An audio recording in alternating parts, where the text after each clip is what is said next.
हमने भारतीय सौंदर्य शास्त्र के बारे में क्लासेस की थी। तो भारतीय सौंदर्य शास्त्र की बात करते हैं, दो प्रकार के हमारे जो टेक्स्ट हैं, सबसे पहले बात हुई थी, दो प्रकार के टेक्स्ट हैं। एक है लक्षण ग्रंथ था, दूसरा शास्त्र ग्रंथ था। ठीक है, लक्षण ग्रंथ को कैनोनिकल टेक्स्ट कहते हैं, यानी कि यह जो शास्त्र हैं वो एक विशेष प्रकार की कला को एक विशेष परिस्थितियों में बेहतर बनाने के जो नियमों के, जो सिद्धांतों की जो बात की गई है, वो लक्षण ग्रंथ के तहत आता है। ठीक है, जैसे कि हमारा षडांग है, अलंकार है। षडांग चित्रकला के लिए बेसिकली, अलंकार है वो लिटिल आर्ट्स के लिए, एक काव्य को कैसे सुंदर बनाना है तो उसके लिए तो अलंकार। लेकिन अलंकार को का उपयोग हम चित्रकला में नहीं कर सकते, लिटिल आर्ट्स के लिए। षडांग बेसिकली चित्रकला के लिए, इसका उपयोग हम क्या है ना, थिएटर में नहीं कर सकते। ठीक है, तो इसीलिए इन ग्रंथों को हमने कहा है कैनोनिकल टेक्स्ट, लक्षण ग्रंथ। लेकिन दूसरे प्रकार के जो शास्त्र हैं जो भारतीय सौंदर्य शास्त्र में, वो शास्त्र हैं हमारे शास्त्र ग्रंथ। ठीक है, इनको कहते हैं थ्योरेटिकल टेक्स्ट। तो थ्योरेटिकल टेक्स्ट की बात करें तो भारतीय सौंदर्य शास्त्र में दो मेजर थ्योरेटिकल टेक्स्ट हैं। एक है आपका रस थ्योरी, दूसरा है आपका ध्वनि थ्योरी। ठीक है, रस सिद्धांत और ध्वनि सिद्धांत। तो जैसा कि मैंने पहले बताया था, रस थ्योरी को भरत मुनि ने अपने भरतनाट्यशास्त्र नाम के ग्रंथ में इंट्रोड्यूस किया था 1st सेंचुरी AD में। इसके बारे में 2-3 लेक्चर हो चुके हैं। तो अभी हम क्या है ना, जो नेक्स्ट इम्पोर्टेंट हमारा जो थ्योरेटिकल टेक्स्ट है भारतीय सौंदर्य शास्त्र से संबंधित, वो है आपका थ्योरी ऑफ साउंड, ध्वनि सिद्धांत। ध्वनि सिद्धांत के बारे में बात करते हैं। देखिए, ये जो शास्त्र ग्रंथ होती हैं ये बेसिकली थ्योरेटिकल टेक्स्ट हैं, जो हो सकता है किसी विशेष कला को ही पर इनको लिखा गया हो, लेकिन ये सारी कलाओं को इवेल्युएट करने के लिए, सारी कलाओं को बेहतर समझने के लिए, बेहतर बनाने के लिए इन सिद्धांतों की समझ का उपयोग किया जा सकता है। तो रस सिद्धांत बहुत ही मेजर थ्योरेटिकल टेक्स्ट है, और 1st सेंचुरी AD से 9वीं शताब्दी तक कोई भी दूसरा थ्योरेटिकल टेक्स्ट एग्जिस्टेंस में नहीं आया भारतीय सौंदर्य शास्त्र के इतिहास में। 9वीं शताब्दी में जो हमारे आनंदवर्धना जो स्कॉलर थे, उन्होंने अपनी पुस्तक लिखी थी ध्वन्यालोक। उस ध्वन्यालोक में थ्योरी ऑफ साउंड को इंट्रोड्यूस किया था। तो इसके कुछ फैक्ट्स मैं आपके सामने लिख देता हूं। तो ध्वनि सिद्धांत, हिंदी में लिखूं, आई थिंक ज्यादा बेटर है, या फिर ऑफ साउंड, इसको हिंदी में कहते हैं ध्वनि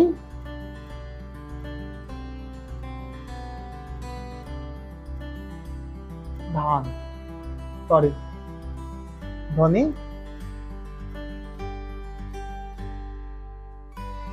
सिद्धांत।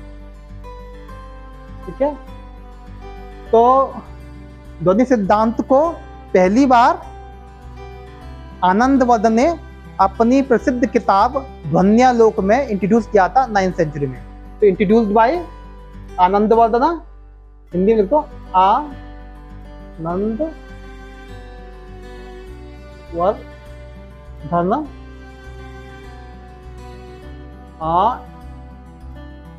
इनकी पुस्तक है ध्वन्यालोक, ध्वन्यालोक। ठीक है, 9th सेंचुरी। ओके, तो यहां पर क्या है ना कि ये basically it is basically linguistic theory. यह थ्योरी भाषा विज्ञान की थ्योरी है। ठीक है, लिंग्विस्टिक शब्द को भाषा विज्ञान कहते हैं कि भाषा कैसे काम करती है। ठीक है, और यह लिंग्विस्टिक थ्योरी है, इसका आर्ट से डायरेक्टली संबंध नहीं है, लेकिन क्योंकि ये थ्योरी इतनी फंडामेंटल, इतनी बेसिक है, ये सारी कलाओं को समझने के लिए महत्वपूर्ण है। ठीक है, तो ध्वन्यालोक में सबसे पहले जो आनंदवर्धन ने बात की है वो है शब्द शक्ति। इसको कहेंगे शब्द शक्ति की बात, शब्द शक्ति, शब्द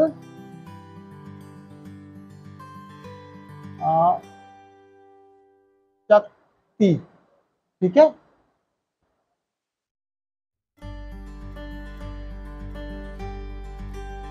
आनंदवन ने कहा है कि किसी भी भाषा में जो वर्ड्स होते हैं वो बहुत इंपॉर्टेंट होते हैं, ठीक है बेटा, हंसने का बात नहीं है, I am serious about it, ठीक है।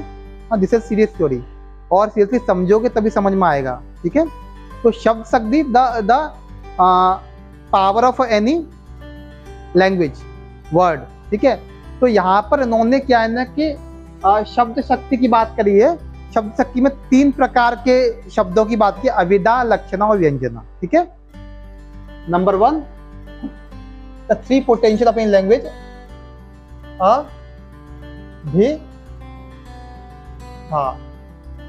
अविधा, अविधा होगा, अविधा। 2, लक्षणा। 3,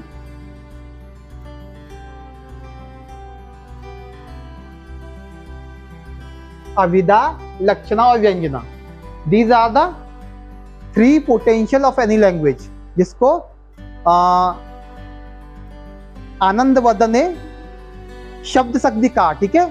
तो अविदा क्या है? अविदा बेसिकली, अविदा क्या होता है? अविदा होता है डिक्शनरी मीनिंग।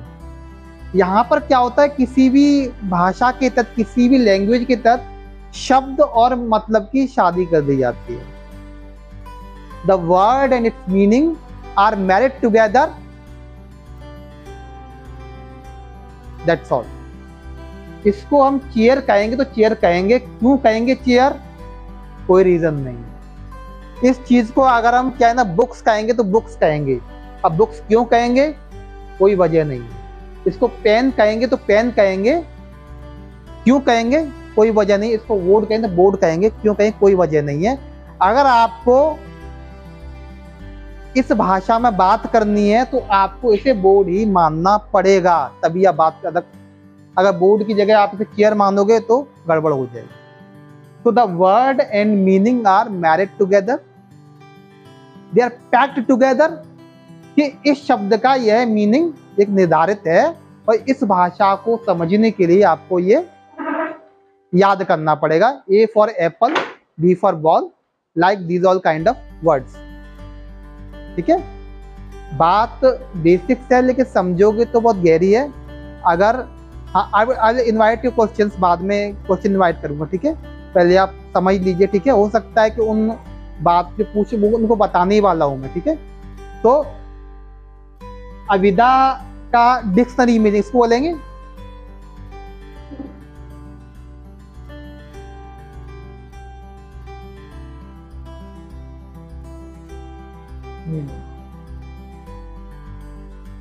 ठीक है, डिक्शनरी के जितने भी शब्द होते हैं उसको अविदा कह सकते हैं। ठीक है, अब बात आती है कि अविदा के जो डिक्शनरी मीनिंग बनते कैसे हैं। तो फॉर एग्जांपल है कि इसका एक अच्छा उदाहरण है कि जब वास्को डी गामा पहली बार ऑस्ट्रेलिया गए थे तो वहां पर उन्होंने एक जीव को देखा। तो उन्होंने जो ऑस्ट्रेलियन आदिवासी तो उन्होंने पूछा व्हाट इज दिस, उनको पूछा व्हाट इज दिस। तो उसने भी अपनी भाषा में उनसे पूछा व्हाट इज दिस। और ऑस्ट्रेलियन भाषा में कंगारू का मतलब होता है literal meaning what is this. उन्होंने पूछा व्हाट इज दिस, कंगारू। उन्होंने समझा इसका नाम कंगारू, ने कंगारू रख लिया, उसका नाम कंगारू पड़ गया।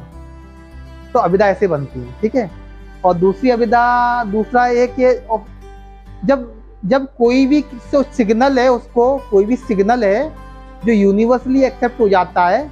फॉर एग्जांपल है कि जब हम कॉलेज में पढ़ते थे तो हमारे एक सर थे, उनका नाम नागेंद्र था। तो नागेंद्र था सर का नाम। तो कुछ लोगों का ऐसे कुछ उनका सिंबल बन गया था कि जैसे कोई पूछता है कि नागेंद्र सर है क्या, तो नहीं है, मतलब ये सिंबल बन गया था।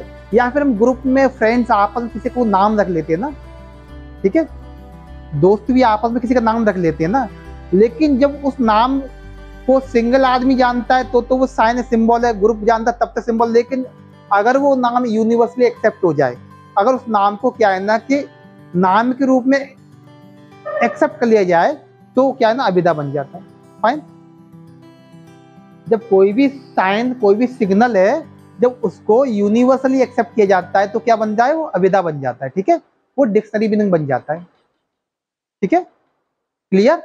एक और एग्जांपल, बहुत अच्छा एग्जांपल है, लास्ट टाइम मैंने आपको दिया था कि हमारे सर थे, दीपक कनल सर हैं, तो उन्होंने बड़ा अच्छा एग्जांपल दिया था कि बोले कि मेरी फैमिली में एक वर्ड यूज होता है, उसका नाम है डमडेरे। डमडेरे शब्द को मेरी फैमिली में, बोले मैं भी यूज कर लेता हूँ। और डमडेरे का मतलब होता है काम तमाम हो गया। अरे उसका तो डमडेरे हो गया, अरे उसका तो डमडेरे हो गया, काम तमाम हो गया। ठीक है। सो उन्होंने एक बार बोले कि मैंने इंक्वायरी किया कि वो शब्द आया कहाँ से मेरी फैमिली में, तो उनको समझ में आया कि उनकी वाइफ है उस शब्द को लेके आई थी। ठीक है, वाइफ से पूछा कि ये शब्द कहाँ से आया। बोले कि जब मैं कॉलेज में पढ़ती थी तो हम लोग कॉलेज जाते थे, तो साथ में बस में जब कॉलेज जाते थे तो एक बार हम बस में जा रहे थे, वहां पर एक लड़का था जो बहुत शरारती था। वो चलती हुई बस में क्या था, जो खिड़की, बस की खिड़की से लटक के स्टंट दिखा रहा था। ठीक है, तो लोगों को इम्प्रेस कर रहा था। ठीक है, तो एकदम से ब्रेकर आते हैं तो एकदम से झटके से वो नीचे गिर जाता है, और वो उसको जो पास का जो हॉस्पिटल, डमडेरे हॉस्पिटल का नाम था, वहां से ले जाया जाता है। तो उस समय से वहाँ उस ग्रुप में जो लड़कियां थी उनके बीच में एक शब्द चल बाजा कि डमडेरे, मतलब डमडेरे मतलब उसका तो काम तमाम हो गया। ठीक है, तो इस तरह से ये जो शब्द हैं, जो जितने भी, जैसे मैंने कहा कि इसको हम बोर्ड क्यों कहते हैं, कोई वजह नहीं है। नाम पड़ गया और उस नाम को एक्सेप्ट कर लिया गया है। आपने देखा हो कई जगह के नाम होते हैं, कई शहरों के नाम भी होते हैं। ठीक है, तो जैसे आगरा को भी बताते हैं कि वो शिवाजी का घोड़ा आगरा, इस वजह से आगरा बोलते हैं, कोई कुछ और बताता है, कोई वजह हो सकती है। लेकिन किसी भी भाषा के अंदर एक शब्द को एक विशेष मीनिंग के साथ में रखा जाता है, एंड दैट्स कॉल्ड अविदा। अच्छा, अविदा में क्या होता है कि हमारे पास फ्रीडम नहीं है कि मैं कहूँ कि आगरा तो मतलब आगरा, दैट्स ऑल आगरा। मैं कहूँ तो घोड़ा। ठीक है, अब हो सकता है कि तुम सोचो काला घोड़ा, मैं तुम समझू सफेद घोड़ा, कोई और समझे ब्राउन घोड़ा। इतनी फ्रीडम है, लेकिन ज्यादा लिबर्टी नहीं है। यहाँ पर कोई भी जो व्यूअर है उसके पास लिबर्टी नहीं है इस शब्द के मीनिंग को इंटरप्रेट करने की। ठीक है, तो dictionary meaning, universal meaning, dictionary meaning और यूनिवर्सल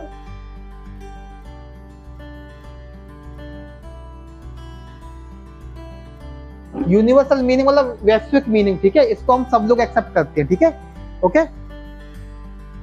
तो ये आपका अभिधा में हो गया। और दूसरा इंपॉर्टेंट अभिधा, आई थिंक इज क्लियर। कुछ पूछना था, बताओ।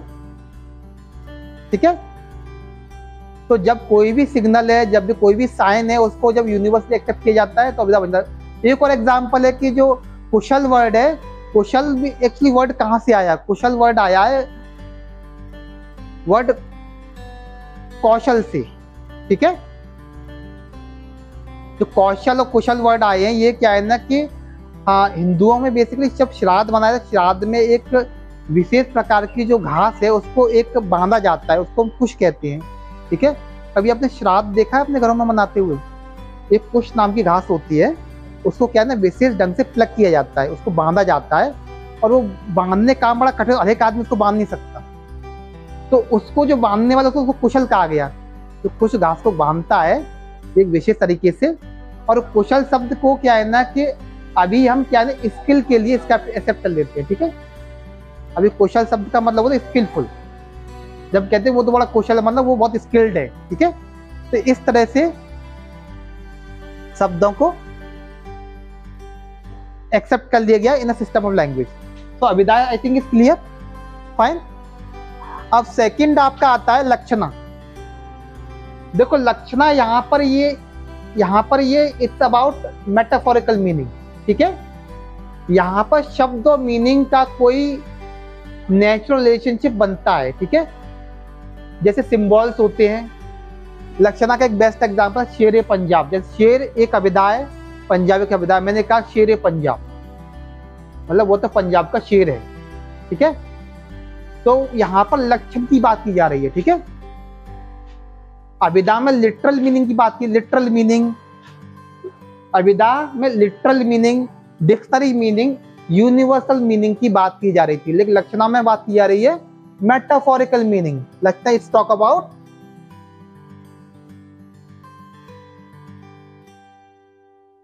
मेटा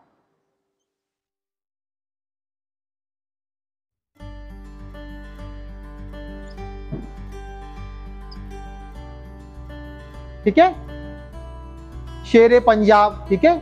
तो यहाँ पर शेर और पंजाब दो शब्दों के मिला के हमने क्या है ना, उस व्यक्ति के गुणों को व्याख्यान करने की कोशिश करी।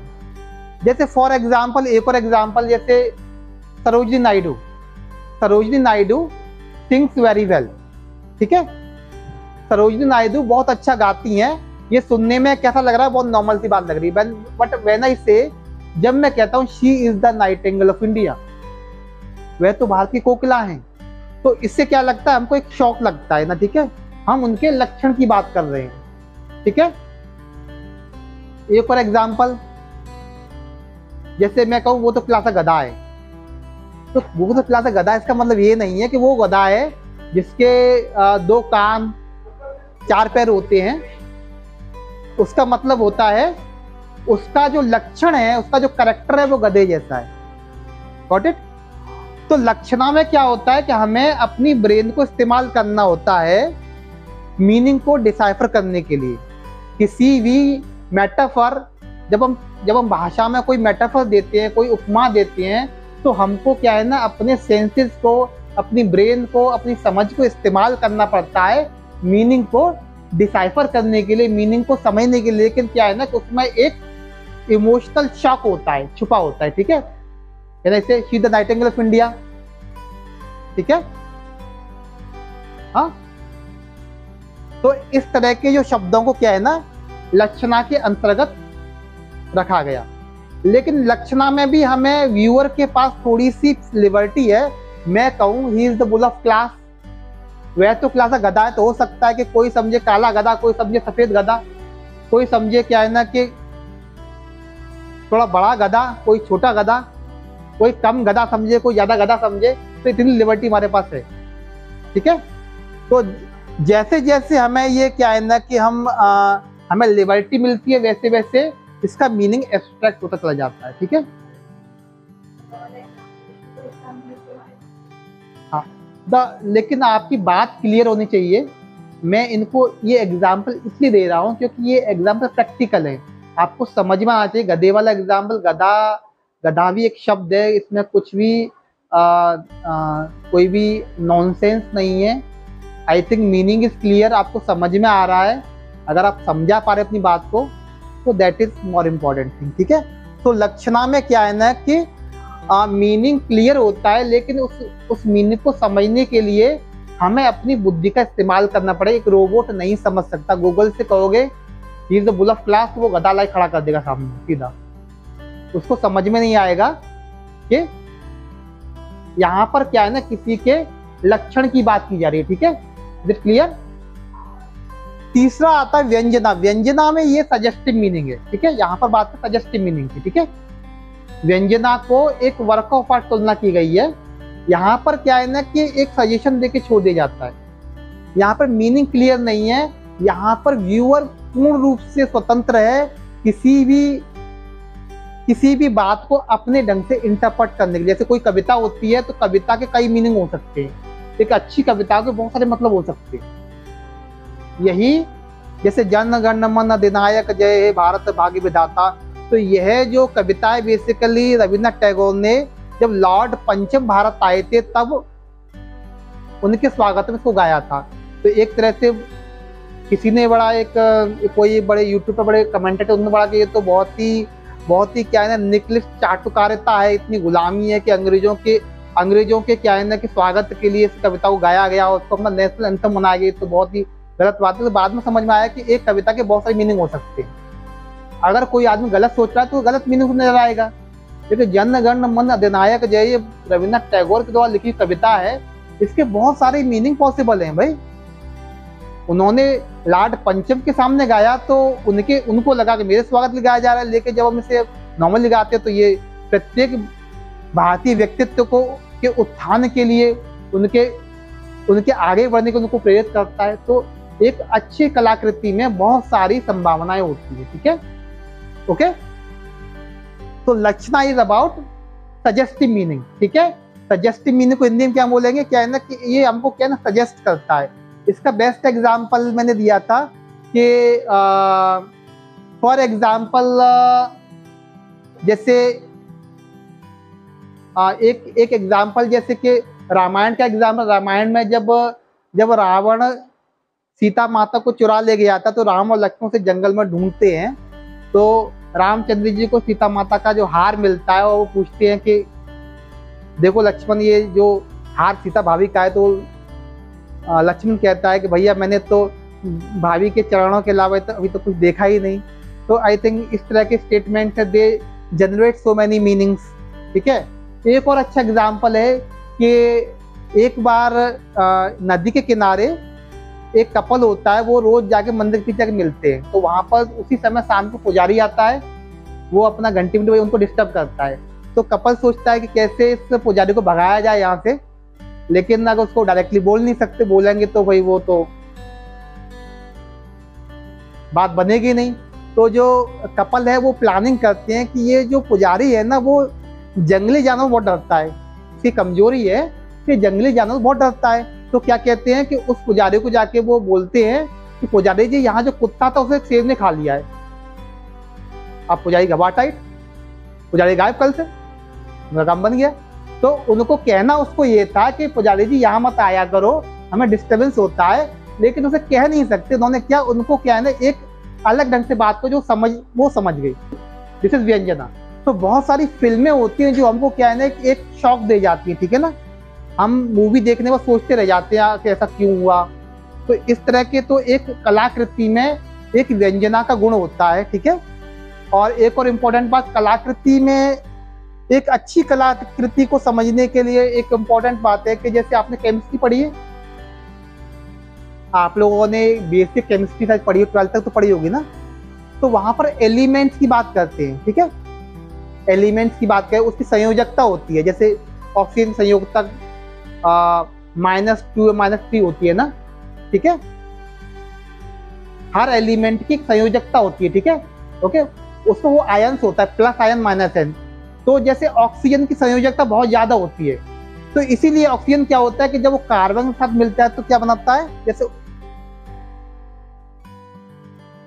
ये काम नहीं करता, ठीक है, ओके। तो ओहो, ठीक है। जैसे ऑक्सीजन है, जो ऑक्सीजन तो कार्बन के साथ मिलता है क्या बनाता है, सपोज मिला कार्बन के साथ में, ठीक है, प्लस कार्बन, तो क्या बनाया CO2। ऑक्सीजन जब मिला तो बनाए H2O।